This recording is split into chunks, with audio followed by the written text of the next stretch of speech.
This is our Mars habitat, and we're the planet pioneers. We have myself, John Allen. We have Matt Vera, Chloe Mon, and Nicole Capistran. Where we plan on doing our location for our habitat is where the last ocean was noted, and this is because of our experiment. We'll get to that a little later in the presentation. The dimensions of our habitat that we have right here is we basically have the main cylinder, which is 8 feet tall with a 6-foot radius. Our waste and storage area is 12 feet long with a 5-foot tall, except the bathroom area, which is 1 foot taller to provide for the extra shower and everything like that on top. And it's also 9 feet wide. And also our experiment area, which is on the side, is 3 feet long by 3 feet tall by 5 feet wide. This is so we have a certain area just to do our experiments in, so we can focus just on that and not be distracted.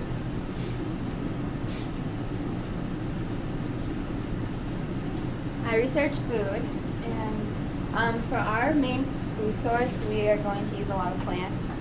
We plan to grow them up here on top of our dome. It'll be like a greenhouse. We are going for a more natural ecosystem in the top of our dome, and we want to use soil because we feel like it will help us with waste management, because we can also use insects that will help decompose waste and filter out bad things. And we're going to have artificial sunlight from red, orange fluorescent lights, because that makes plants grow the most efficient. And we're also going to use the available sunlight above. We'll grow mostly produce that will give us the most help with waste as well as nutrients. These are the nutrients that we need the most, and so it's important that these are available in our diet. These are some of the foods that we'll use that we can get all of these nutrients from. Some of the plants will start before we go to Mars. That way they're ready to go when we're there. We can grow them already. Others that have a faster growth rate will start here.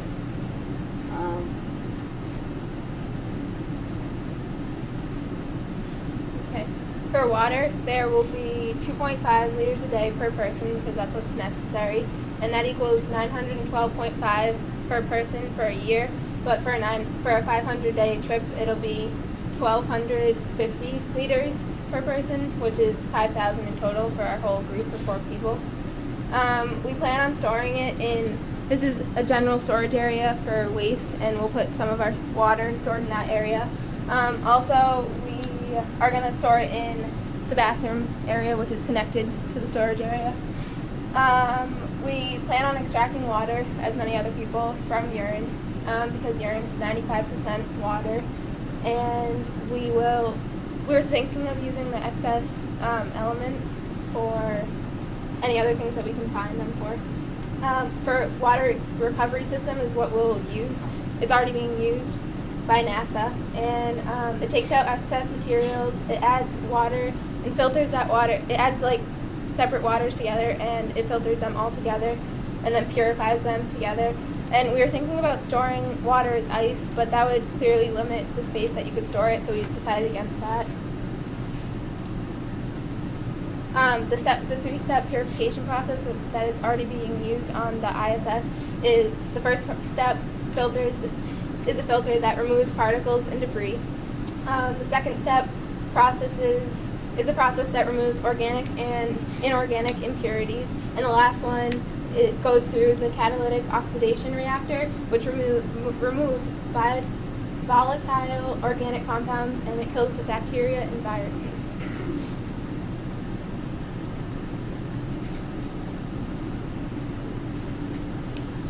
Okay, I also did air management and revitalization. The real problem with air is, a lot of people don't know this, but adding other things to air besides just oxygen makes a big difference. A lot of people will add nitrogen also to their oxygen to help it with its properties to get more out of it. But a lot of problem with this is the more you're bombarded and you're constantly using the nitrogen, the more like it gets into your body, and that's where you can have problems. You can also get like oxygen poisoning from having too much oxygen in there, but nitrogen is also a large problem in itself. So adding helium with it, it's called trimix. It's the combination of what it's called, and it would reduce the proportions of nitrogen and oxygen in the gas mixture. Helium can enter and leave the body tissue faster than oxygen and nitrogen can. So it can enter and leave, so it doesn't absorb as quickly into the body. Normally, this is a lot of deep divers will use this because even though they're not down for an outrageously long amount of time, because the pressure that they're under, it does force things into their body a lot easier. And because we'd be gone for such a long extended period of time, slowly this would have an effect over how our body reacts with everything. With fire management, we also use Novec 12, like a lot of other groups. It's electrically non-conductive liquid that is not harmful to humans and environmentally friendly. This product targets the heat of a fire and can put it out. Basically, for a fire, they have this thing that's like basically kind of a triangle. You need heat, oxygen, something combust. Like it's not just like you need all parts of the triangle to make a fire. Novec 12 actually targets just the heat portion of it, and if you take one part out of it, the fire will go out in itself. I just have a quick video in case someone help you figure out what Novec 12 is. 3M brand Novec brand 1230 fire protection fluid is a next generation clean extinguishing agent. Trusted by fire protection professionals around the world, both for its unmatched Basically, it starts off environmental as a and liquid, safety and what you can do is properties, you can and compress for it. its outstanding This ability certain model to will put use it out where it fires. compresses out and This sprays simple into the graphic air, shows how, so it will in order to go achieve out. combustion, you need four things: fuel, heat, oxygen, and an uninhibited combustion chain reaction. This is known as the fire tetrahedron. Take away just one of these elements, and the fire will go out. While some clean agents extinguish fires by cutting off the source of oxygen or interrupting the combustion chain reaction, this is potentially dangerous to people who may be trapped in the room. Novec 1230 fluid, on the other hand, extinguishes by removing heat from the fire. Novec 1230 fluid is liquid in storage, but vaporizes to a gas when discharged. In this demonstration, a small amount of vapor is captured in the flask and then released over the candle. The flame is then extinguished via the rapid cooling effect of the vapor.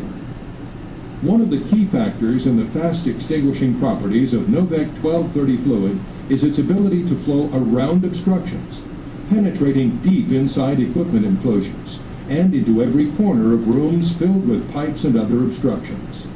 This demonstration shows how the vapor rising from the Novec 1230 fluid quickly passes under the edge of the glass tube to extinguish the candle flame.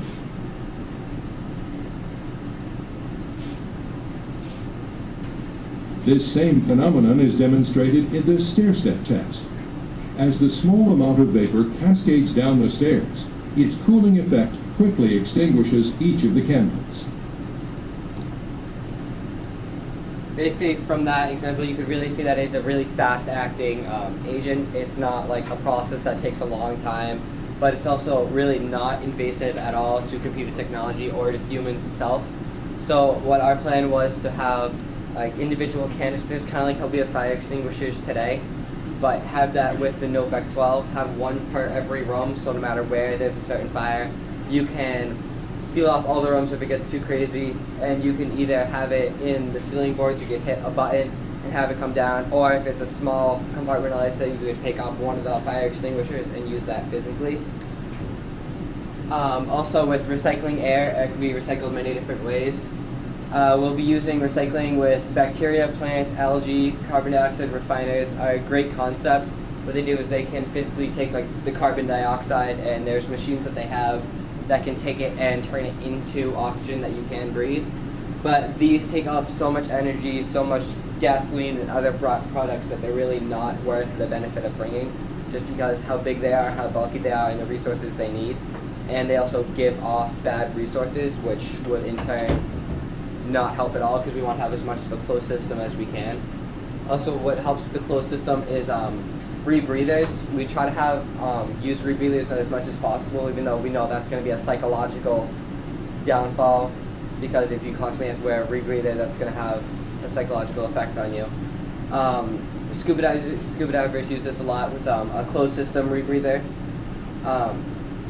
What it is it takes in your inhale, and when you exhale, you actually don't use all the oxygen that you take in, and you actually breathe out some extra oxygen that your body didn't get to absorb. So, can I click on the picture? Yeah. So basically it has a mouthpiece that has one-way valves that goes down. It has green gas cylinder, it goes through, it gets pumped through, and it goes through carbon dioxide scrubbers. This takes out most of all carbon dioxide and stuff like that, and you have the extra oxygen passes through, and then it gets recharged again with oxygen as it goes through. You can manually control it if you, like, if something happens with the machine, you can manually control it and have it get more oxygen. Also, it is electronically monitored, so it can put out the right amount with how much you need. Now for waste management, there are a few things that we need to pay attention to, such as particulates and microorganisms in the air. And this, I plan to adopt the policy that the ISS uses, which is pretty much to filter out the air. And I want to package these particulates because mainly it's dander and stuff like that, which don't really have nutritional value to it, so there's nothing we can get out of it. And also there will be wastewater, but Nicole already touched upon how we're going to filter and reuse wastewater. And the next part is human waste. Now urine, its chemical composition is it's 95% water, so it's mainly water that we can reuse. It also has some sodium, chlorine, potassium, creatinine, and urea in it. And all of this is stuff that we can reuse. So I plan to use reverse osmosis with a few semi-permeable membranes in it, so we can filter out the creatinine and the urea. And also we can use electrodeionization to get out the metals within the urine, such as the sodium and potassium, and even the chlorine, which isn't a metal, but. And for this, when we take out the sodium and potassium, I'd like to compress it to make it a supplement for some sort of multivitamin. Since the vitamins that we take, it has sodium and potassium and stuff, plus also other metals that are found in urine, so we can re-implement that. And also finally boiling, so we can take out anything that could possibly be left behind, such as viruses and bacteria that could be harmful to our systems. Next is feces. There's a few things we can do with this. First, I want to dehydrate it, take all the water out of it that we can possibly can. What's left can be used as fertilizer, since much of this is stuff that plants can use, like phosphorus. And how we use it as fertilizers, we put it within the soil that we're using to grow our plants. And also there's some algal processing that we can do, so whatever we don't use with the plants, we can use it to grow algae, which can also produce oxygen and a lot of other things. And what's left, the fiber stuff that we just can't use, we can store it within our storage compartments, vacuum seal it, and so it's out of the way. And other solid waste that we need to pay attention to, we can use a lot of biodegradable materials, so we don't have to store so much waste.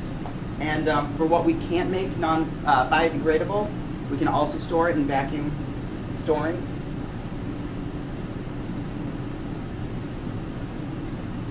Okay, so for space usage, we talked about this a little bit before, but we would generally, there would be storage in here, this compartment, and for waste, it will be included in that. Also, we're going to have 2 beds hanging from, this is going to be our dome where our plants are, and 2 beds will be hanging on hinges here so that when no one's using the beds, they can just go flat against the ceiling. And there'll be 2 people sleeping at a time, so there'll just be 2 beds hanging from there. Also, our exercise and psychological activity will be tucked away within this main area. And since it's a cylindrical object, there won't be any empty corners.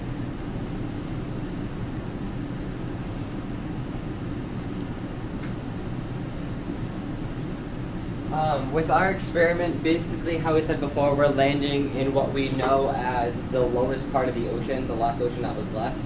We did this because we thought logically that we'd try to look for fossil evidence of past life forms, basically trying to find aliens, long story short.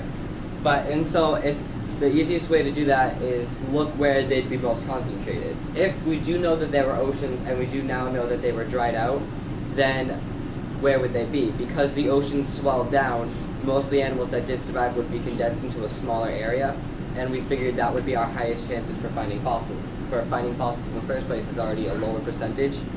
So that's why we go to the location that we said.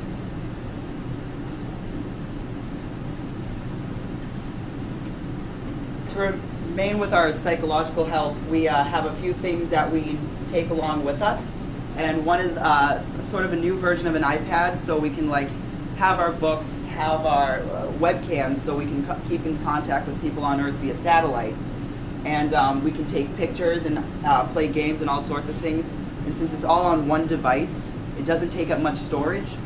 And also we take around like small games like cars that also don't take much storage, but take some thinking to play. So we're always keeping ourselves occupied and we don't lose our psychological health.